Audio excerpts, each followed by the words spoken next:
Bienvenidos los caldenses a Infocívica, el espacio radial producido por la Corporación Cívica de Caldas que le informa semanalmente sobre los asuntos públicos de la ciudad y el departamento. Resumen de la actualidad política y social de nuestra región. Conducido por Adriana Villegas Botero.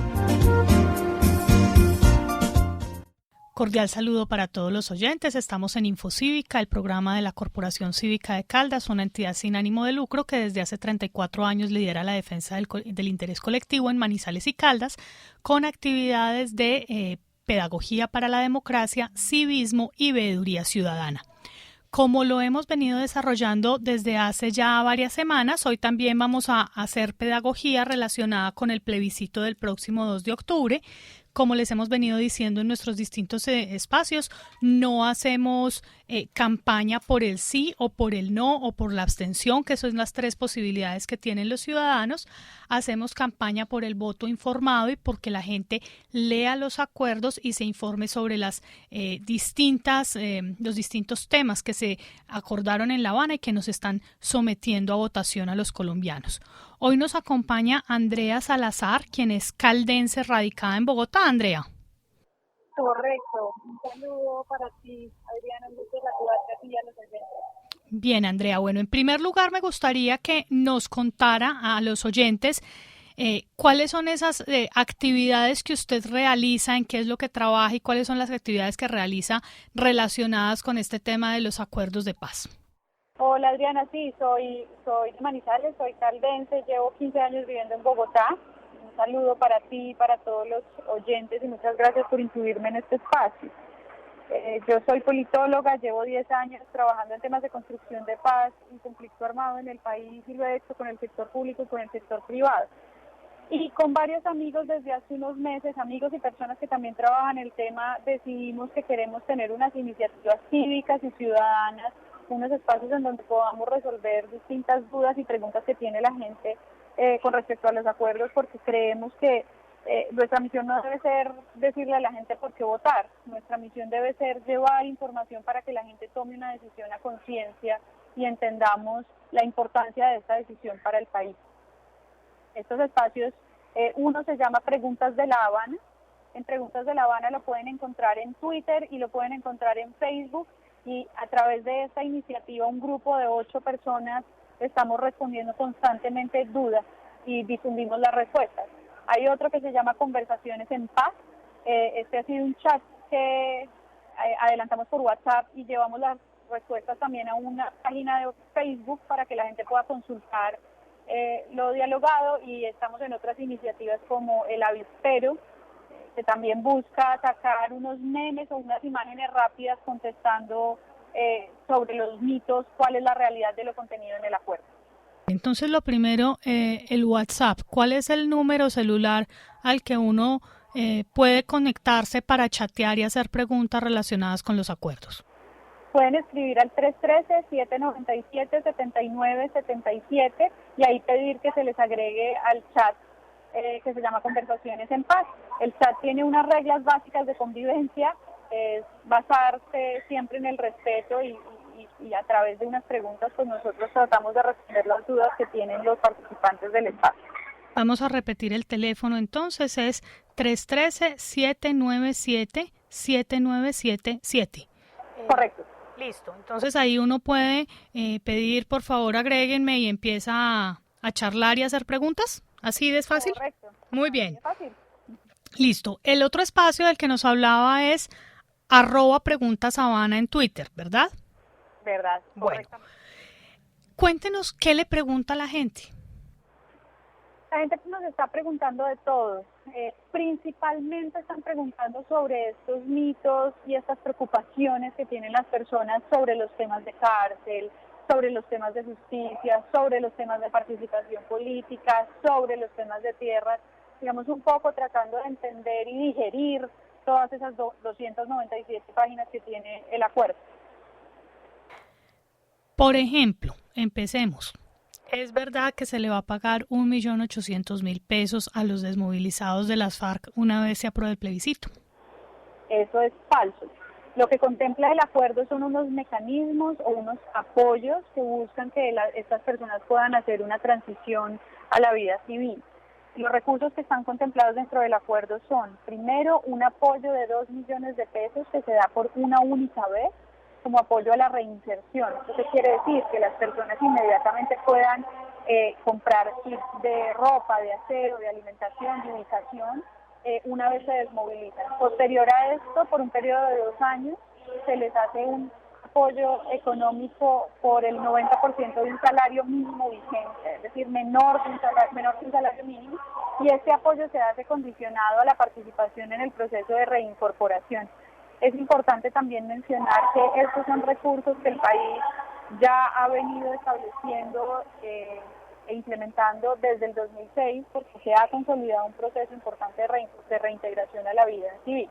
Y finalmente existen unos recursos que son de aproximadamente 8 millones de pesos que se pueden desembolsar para proyectos productivos.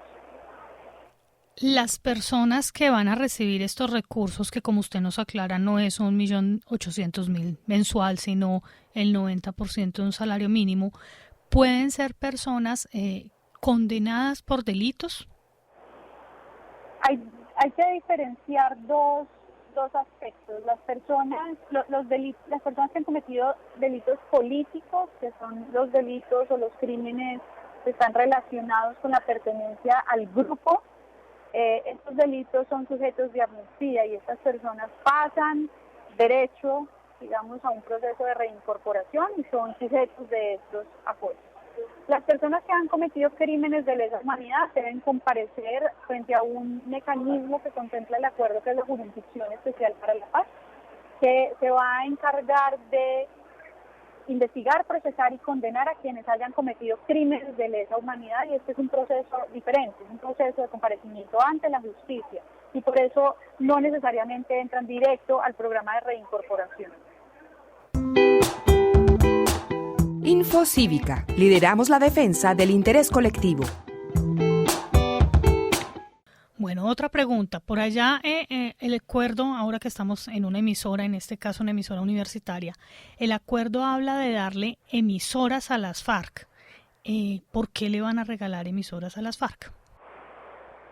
No se le va a regalar emisoras a las FARC. Dentro del acuerdo se estipula que se va a conceder unos espacios de emisoras, son 30 emisoras que van a ser administradas por Ecomún. Ecomún va a ser una entidad conformada en conjunto con las FARC como partido político y el Estado para asegurar la reintegración económica de la población desmovilizada. Y se les van a asignar estas emisoras por un periodo de 3 meses para que se pueda hacer pedagogía de lo acordado. ¿Esa entrega de emisoras cuándo empieza? Todos los tiempos deben empezar a regir de acuerdo al mecanismo de verificación y de implementación del acuerdo.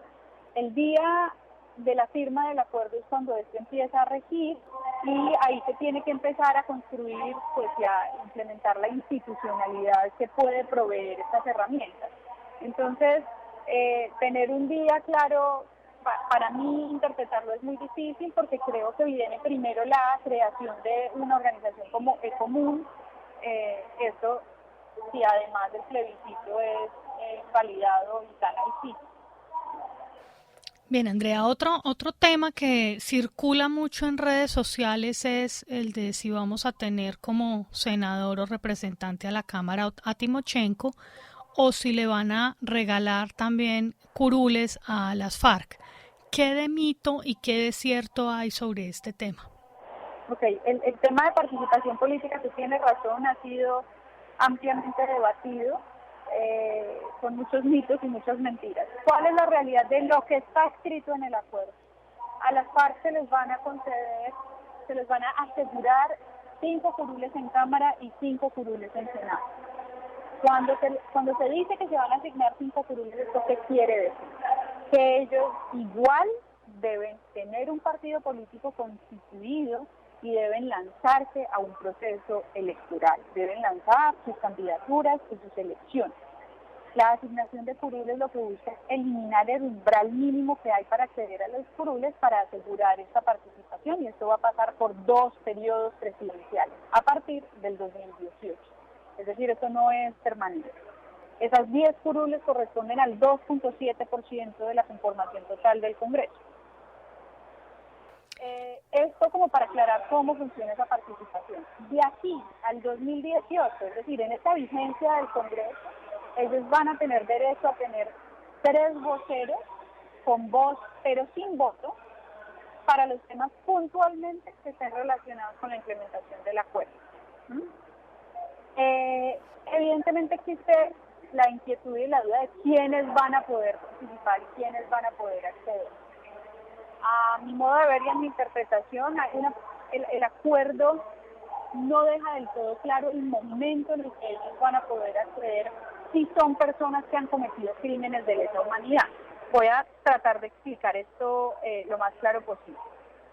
En el acuerdo se estipula que se deben hacer las revisiones de las normas actuales para que ellos puedan participar en política.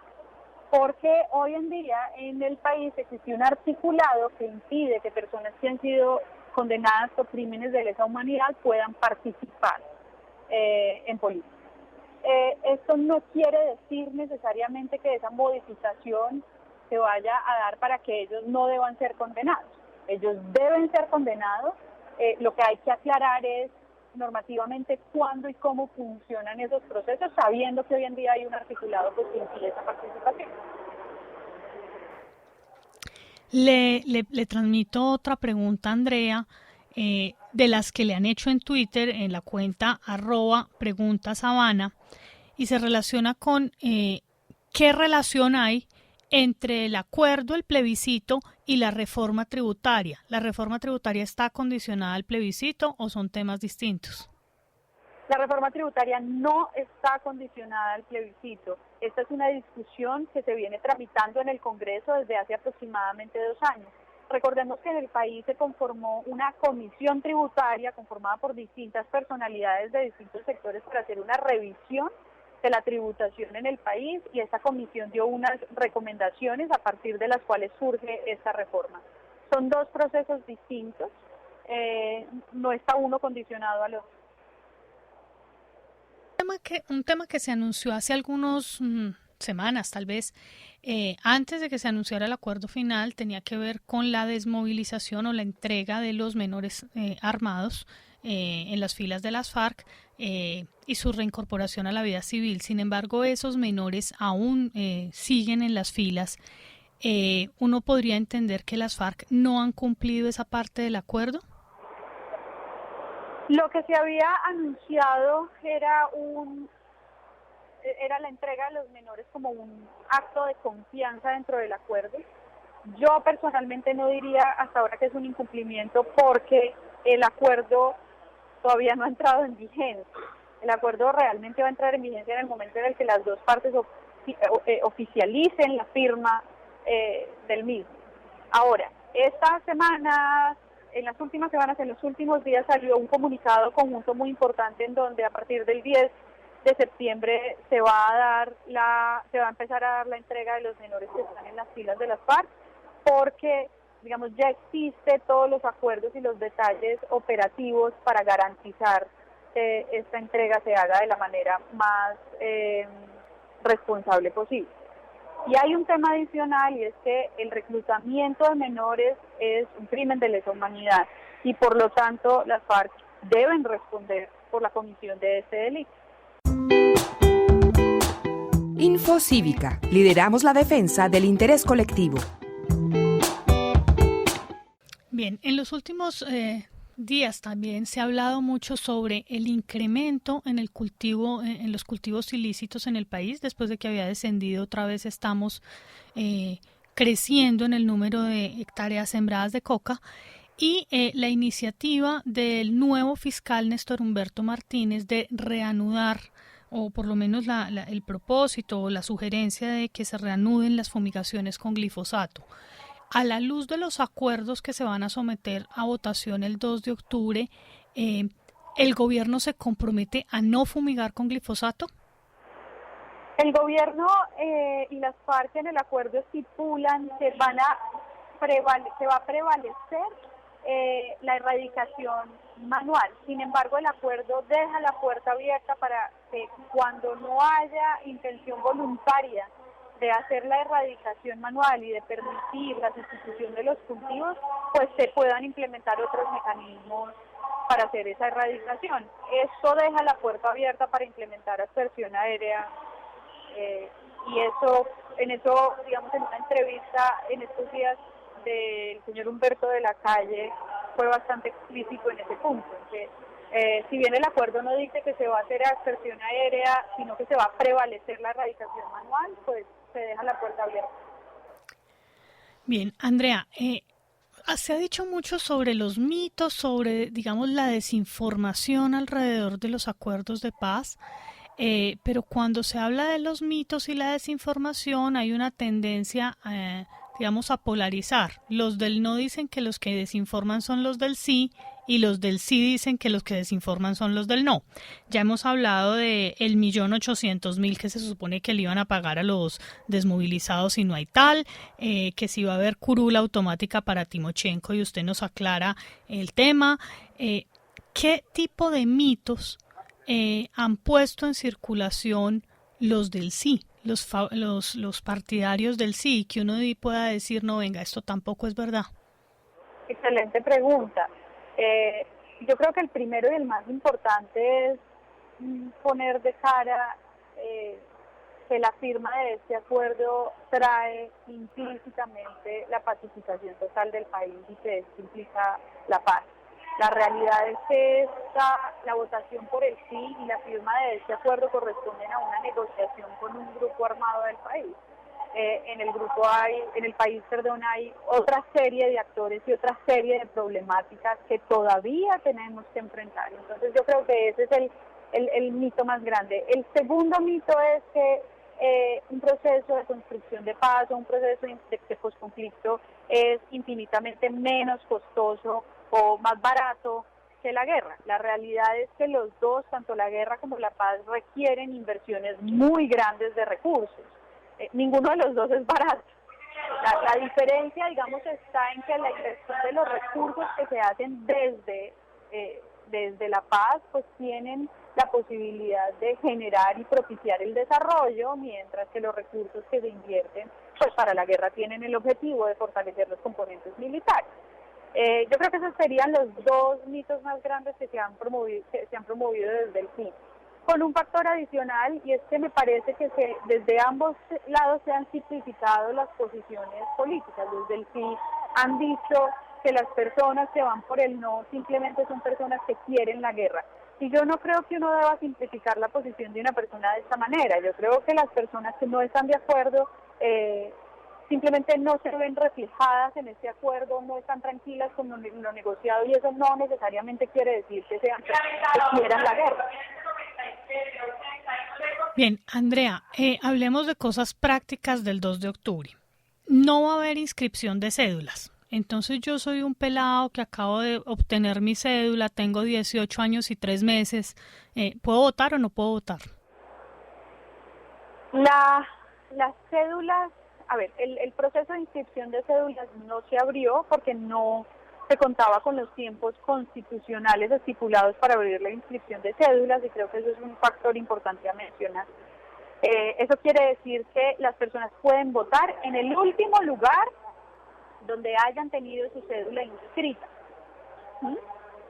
Las personas que no inscribieron su cédula y que no tienen su cédula inscrita en ningún lugar, o que además pudieron haber cambiado de lugar de residencia y no pueden acceder al último lugar donde votaron, no pueden desafortunadamente votar.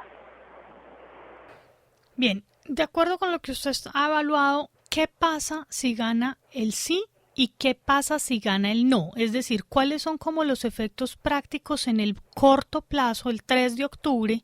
¿Cómo amanece el país con el sí o con el no? Si gana el sí, muchos de los temas del acuerdo ya se han venido incluso implementando y la institucionalidad se ha puesto en marcha para poder implementar eso. Es decir, que si gana el sí, al otro día, el 3 de octubre, pues el país se levanta con la obligación de llevar a cabo lo contenido en el acuerdo y desplegar todas las fuerzas para garantizar no solo la seguridad, sino el cumplimiento total del acuerdo.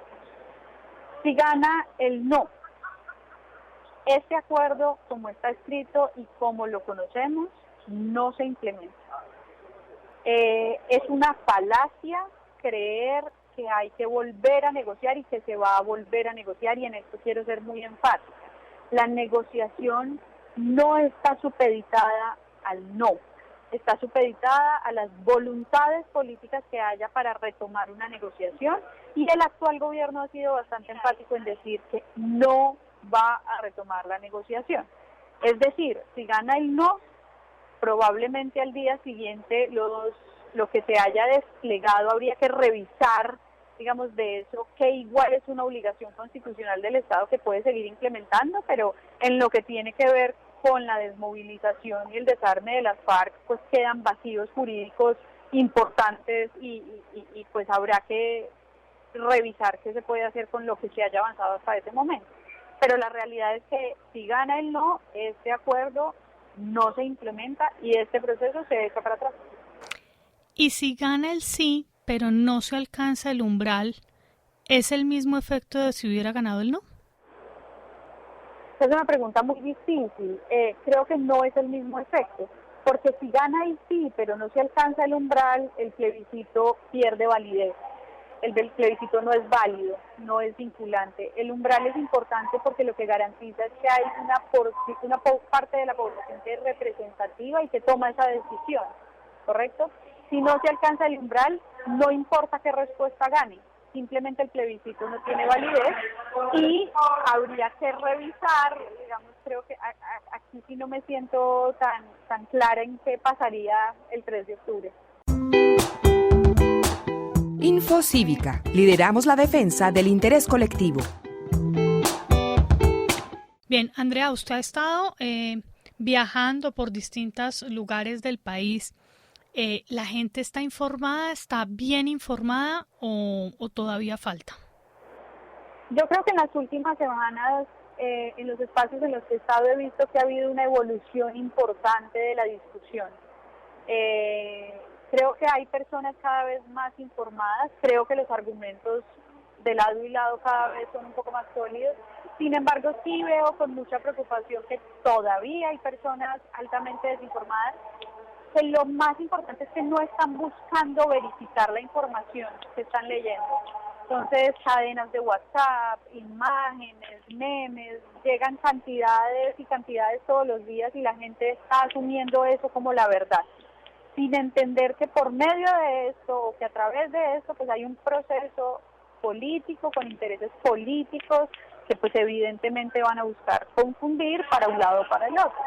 Entonces creo que es demasiado importante hacer un llamado a que verifiquemos, nos informemos. La información del acuerdo está disponible para todos, es gratuita, está al alcance y hay varias iniciativas que han buscado volver ese gran acuerdo de las 297 páginas pues más digerible y hay versiones resumidas si se quiere. ¿Usted recomienda, porque también ha habido polémica en redes sobre si la gente debe o no leer los acuerdos? Hay quienes dicen los colombianos tenemos tan pésima comprensión de lectura que es mejor que no lea nada, y hay quienes dicen es un acto de responsabilidad sentarse y leer las 297 páginas. ¿Usted desde su posición y su conocimiento considera que uno debería sentarse a leerla o no necesariamente?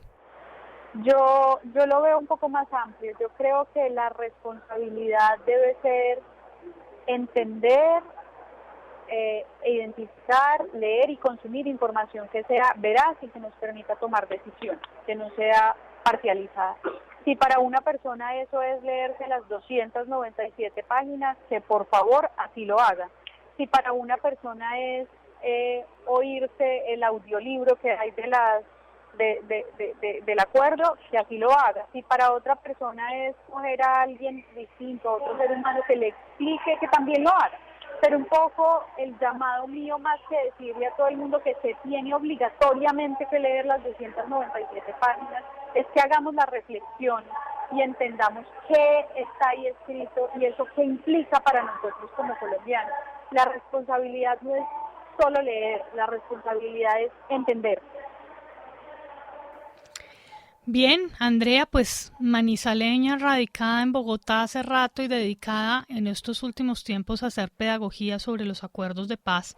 Le damos las gracias por haber compartido con nosotros en este espacio y asimismo invitamos a los oyentes que tengan dudas y que quieran conectarse con Andrea a la cuenta en Twitter que es @preguntashabana o el grupo en WhatsApp que es con el número 313-797-7977. ¿Verdad, Andrea?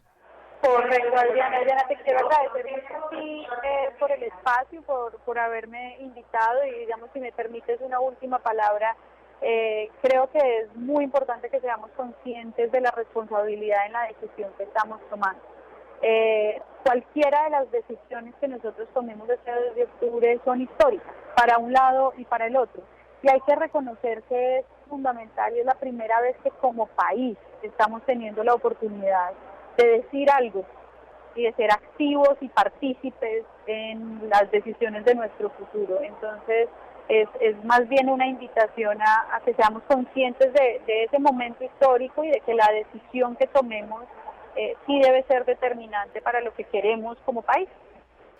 Muchas gracias, Andrea. En ese propósito coincidimos desde la Corporación Cívica de Caldas, en donde siempre trabajamos para tener ciudadanos que participen más, que se involucren más y que se informen mejor sobre los asuntos públicos de Manizales y Caldas.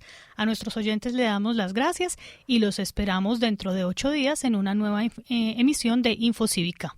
Gracias. Hasta aquí esta emisión de Infocívica, el magazín semanal de la Corporación Cívica de Caldas que le informa sobre los asuntos públicos de Manizales y Caldas. Los esperamos en 8 días para una nueva emisión.